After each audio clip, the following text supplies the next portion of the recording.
हरे हरे हरे बाबा बसवा कटई है, ऊंचे ऊंचे मड़वा छवई है।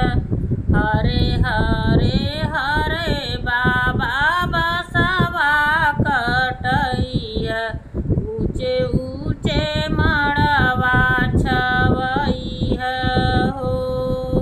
ऊंचे ऊंचे मड़वा छवई है, ऊंचे ऊंचे मड़उआ तर बैठ मोरे बाबा।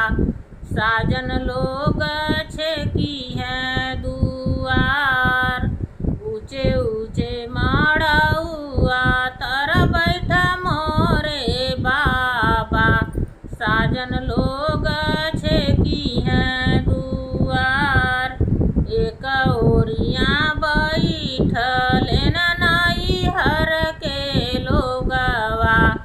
एक ओरिया दूल्हा परिवार, एक ओरिया बैठले नई हर के लोगवा।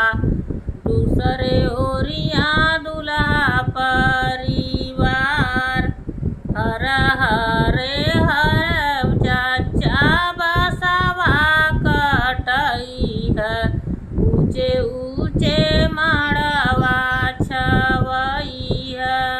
हरे हरे हरे चाचा बसवा कटई है, ऊंचे ऊंचे मड़वा छवई है हो।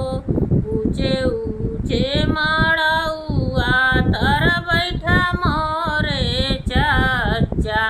साजन लोग छेकी हैं दुआर, ऊंचे ऊंचे मड़उआ तर बैठ मोरे चाचा।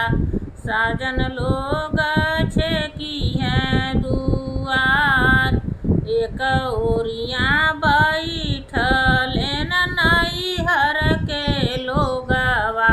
दूजे ओरिया दूल्हा परिवार, एक ओरिया बैठले नई हर के लोगवा।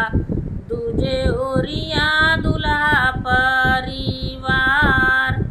हर हरे हरे भैया बसवा कटई है, ऊंचे ऊंचे मड़वा छवई है हो। हरे हरे